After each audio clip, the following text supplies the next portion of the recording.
Audio Jungle.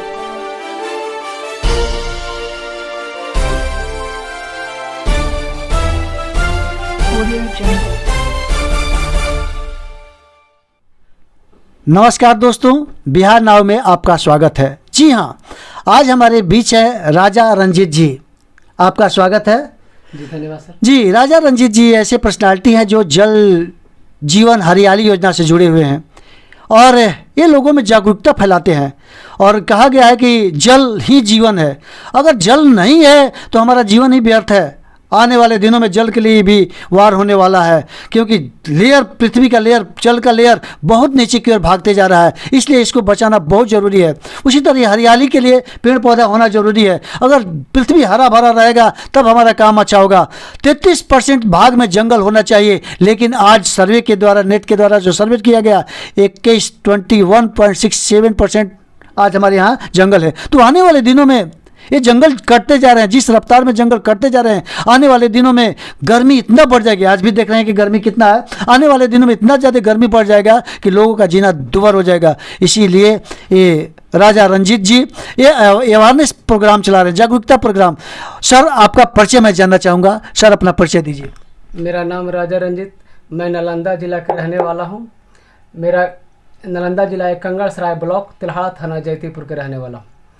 दरअसल यह मेरा विचार मन में तब उपजा, माननीय मुख्यमंत्री जी नीतीश कुमार जी के तरफ से फोकल टीचर के ट्रेनिंग चल रहा था पटना में।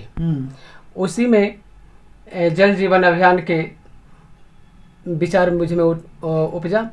और उस समय जो सर की तरफ से, माननीय मुख्यमंत्री जी की तरफ से जो ट्रेनिंग दिया गया था आपदा के प्रति, जैसे ज़्यादा अधिक गर्मी पड़ने का, ठंडा ज़्यादा पड़ने पर, या भूकंप आने पर, या बाढ़ आने पर हम कैसे सुरक्षित लोगों को रखेंगे, इसके प्रति।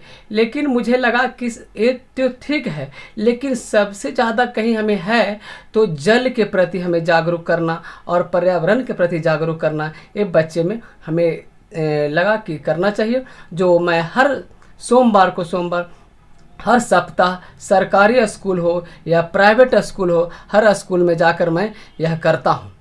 और जो स्थिति, मेरे जो भयावह स्थिति बना हुआ है धरती पर पानी का, वह हर साल 1 मीटर पानी नीचे जा रहा, खिसक रहा है। वाह, 1 मीटर पानी नीचे, हाँ, नीचे खिसक रहा है। और आने वाला 10 साल बाद 50% पानी समाप्त हो जाएगा। यानी 2030 तक 50% पानी समाप्त होने की संभावना है। और इसलिए हम जल जीवन अभियान के प्रति लोगों को जागरूक करना है कि लोग जल का बर्बाद ना करें, जो उचित ज़रूरत है उसी को काम करें। आज इस पर और बताते हैं कि पर्यावरण को जो स्थिति बना हुआ है, जो पर्यावरण जो बहुत, मैंने बिहार की बात करें तो बिहार में भी 33%, यानी पूरे भारत की बात करें तो 33% वन होना चाहिए। जो भारत की बात करें तो 21.67, और बिहार की बात करें तो 7.1% जंगल होना चाहिए है। अच्छा, रहना चाहिए 33%, हाँ। लेकिन 7.1%, 7.1%, बहुत कम। बिहार की तो बात कहने नहीं है, बहुत। लेकिन इधर मुख्यमंत्री जी का कृपा से कुछ बढ़ोतरी हुआ है, जो अब बढ़ करके और 12% लगभग होने वाला है। वाह जी। अच्छा, इसे मैं जानना चाहूँगा कि इसमें अवेयरनेस प्रोग्राम कैसे से करते हैं आप? ये जो मैं जाता हूँ और स्कूल में जा कर के बच्चे को जल जीवन अभियान, हरियाली के बारे में बताता हूँ, और उसको कविता के माध्यम से, दोहा के माध्यम से, और उसके तथ्य को मैं रखता हूँ। हर एक प्रकार की कविता जल जीवन पर और वन पर मैं रखा हूँ, विभिन्न विषयों से लिया हूँ। और कुछ कविता मैं बनाया हूँ, और दोहा भी बनाया हूँ, और कुछ कविता विभिन्न विषयों से लिया हूँ, और इस प्रकार से लेकर के मैं कर रहा हूँ। बहुत अच्छा। ये जो अवेयरनेस प्रोग्राम के लिए सर कविता का सहारा लेते हैं, दोहा, शायरी जो भी है। सर, कुछ आपका कविता, दोहा कुछ है तो कुछ सुनाते तो दर्शकों के लिए बहुत अच्छा होता। जैसे मैं कहता हूँ कि छोटे बच्चे हैं तो उसके लिए मैं पैसा जमा कर दूंगा, ठीक है। अच्छा। लेकिन पैसा जमा कर देंगे और पर्यावरण नहीं रहेगा, यानी पर्यावरण की स्थिति बहुत भयावह हो जाएगा तो या पानी समाप्त हो जाएगा तो पैसा हमें काम के नहीं रहेगा। तो इसलिए कहा गया है कि नन्हे फूलों पर इतना एहसान करना, छुए ऊंचाई को खुदा से फरमान करना। इन नन्हे फूलों पर इतना एहसान करना, छुए ऊंचाई को खुदा से फरमान करना, और कुछ न सही इनको देने के लिए ज्यादा से ज्यादा वन और जल बचाकर इनका सम्मान करना। ज्यादा से ज्यादा वन और जल बचाकर इनका सम्मान करना। और मैं लोगों को कहता हूँ, बच्चे लोगों को या जो भी हो, उनको कहते हैं कि फूलों में फूलो तुम, झूलों में झूलो तुम। फूलों में फूलो तुम, झूलों में झूलो तुम। हमारा यही तमन्ना है, वन और जल का उपकार कभी मत भूलो तुम, वन और जल का उपकार कभी मत भूलो तुम। दुनिया में हरियाली हो गई है कम, मानव जाति का निकल रहा है दम। मानव ऐसा ही पेड़ को काटते रहें तो न प्राकृतिक बचेगी न बचेंगे हम। वाह। तो इस प्रकार से ये मैं दोहा और तथ्य मैं रख करके बच्चे को बताता हूँ। कुछ कविता भी है, कुछ कविता भी सुनाते तो अच्छा होता, कुछ कविता भी सुनाया जाए सर। जल बिना कल्पना नहीं जीवन की, बन बिन दुनिया खाली। जल बिना कल्पना नहीं जीवन की, बन बिन दुनिया खाली। जल और वन करते हैं हमारे जीवन की रखवाली। अब हमें बचाना होगा जल जीवन हरियाली। अब हमें बचाना होगा जल जीवन हरियाली। प्रदूषित हो रही हवा, बंजर हो रही धरा। प्रदूषित हो रही हवा, बंजर हो रही धरा। त्राही त्राही पंछी सब बोले, सूख गए सब ताल तलैया। ग्लेशियर भी पिघल रहा, तप बढ़ रहा धरती का भैया। जलवायु परिवर्तन कह रहा, विनाश है आने वाली। अब हमें बचाना होगा जल जीवन हरियाली। जंगल काटे धरती बेधे, मैं ही दोहन भरपूर किया। पर्यावरण के तुमने प्रदूषण का नासूर दिया। जिस प्राकृतिक ने तुमको सब कुछ दिया, तुमने उस पर आघात किया।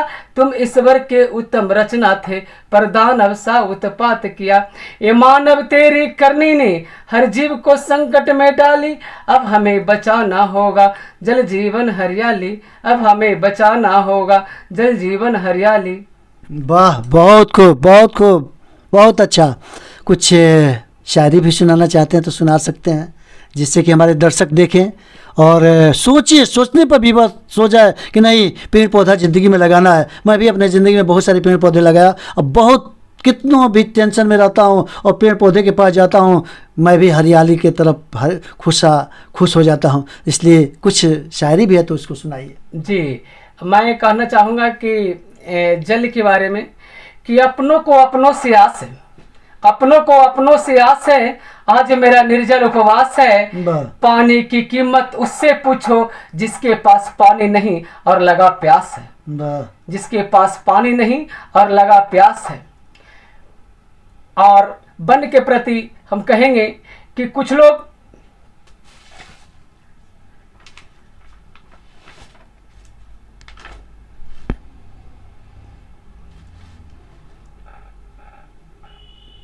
दुनिया में हरियाली हो गई है कम, मानव जाति का निकल रहा है दम। दुनिया में हरियाली हो गई है कम, मानव जाति का निकल रहा है दम। अगर मानव ऐसा ही पेड़ के कटते रहे तो न प्राकृतिक बचेगी और न बचेंगे हम। और पेड़ जो है एक अपना दर्द किस तरह से बयां करते हैं। पेड़ भी रोता है लेकिन हम लोग नहीं सोच पाते हैं। जी जी, जैसी बहुत सी रिसर्च किए, पेड़ भी हंसते हैं और रोते हैं लेकिन हम लोग अपना लोभ में ये नहीं समझ पाते हैं कि पेड़ नहीं रोता है। लेकिन वो उनका मैं दर्द बयां करता हूँ कि क्या कहते हैं, सुनिए।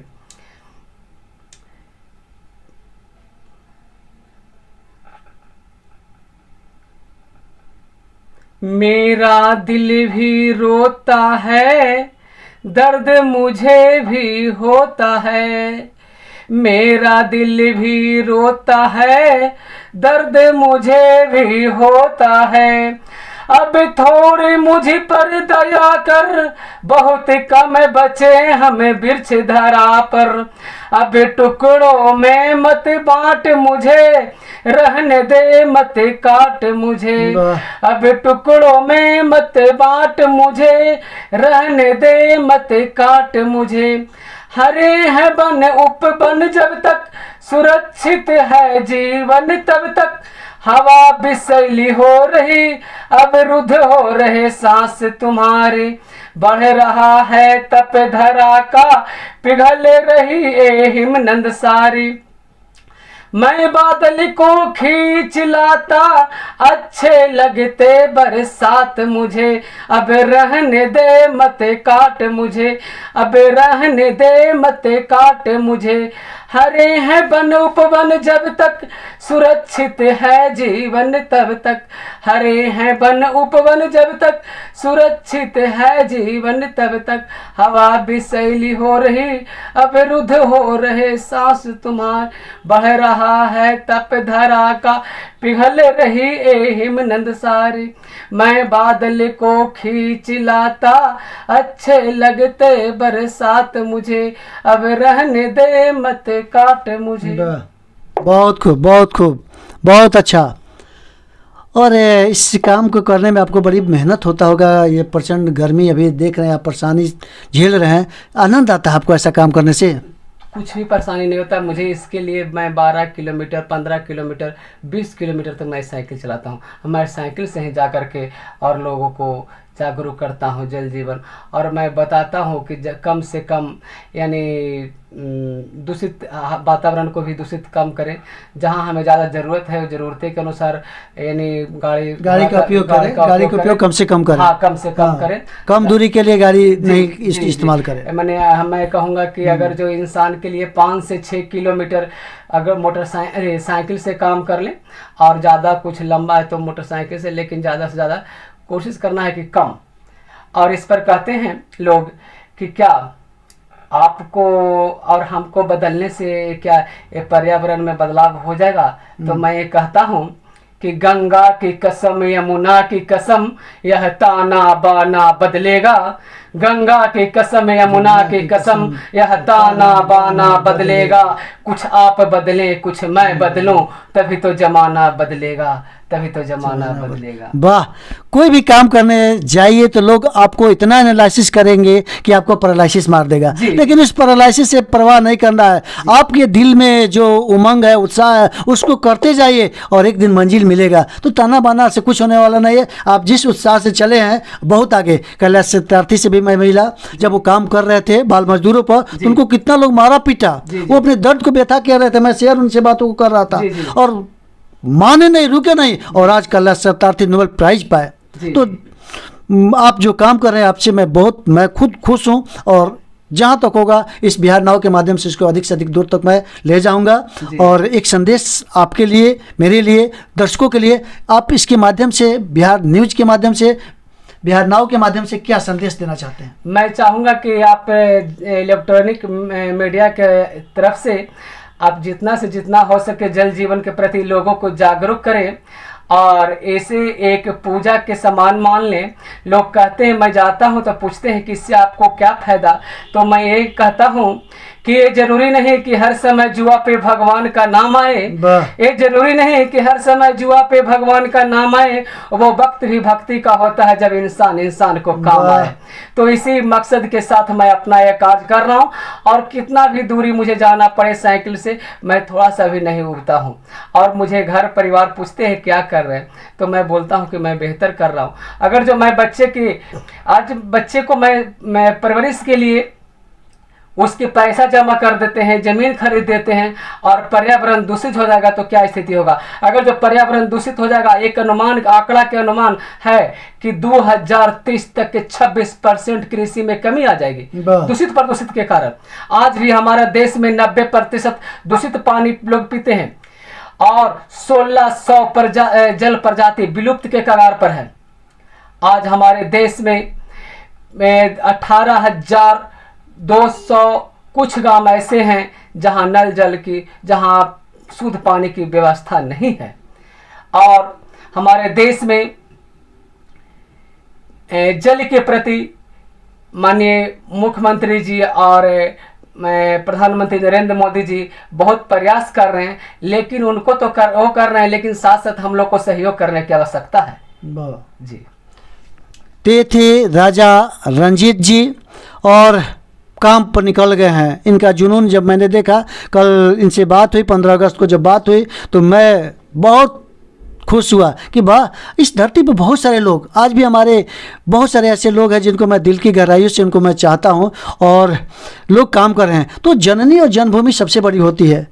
अगर ये नहीं रहेगा तो हमारा कोई अस्तित्व नहीं है। तो इसलिए पूरे विश्व के लिए एक अच्छा सुंदर, हाँ, ये धरती पर ही स्वर्ग है। अगर हमको शुद्ध हवा मिले, पानी मिले, सब कुछ रहे, तब हम आज तमाम तरह की बीमारियां हमारे ऊपर आ रही है, हमको अटैक कर रही है, बहुत लोग इससे ग्रसित हो रहे हैं। तो ज़रूरत है शुद्ध पानी, शुद्ध हवा की। अगर सब कुछ मिलता रहे तो ये धरती पर स्वर्ग हो जाएगा और सब लोग अमन चैन की। तो इसके लिए बहुत बहुत धन्यवाद, यहाँ पर आप आए, उतने दूर से आए, आपको बहुत बहुत थैंक्स। और इसी तरह से अगले कड़ी में हम नए पर्सनालिटी से मिलेंगे जो भारत माता के लिए कुछ काम कर रहे हैं।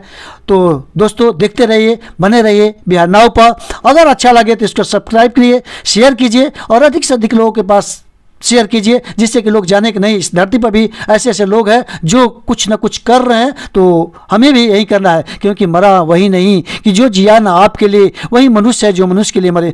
मानवता सबसे बड़ा धर्म है।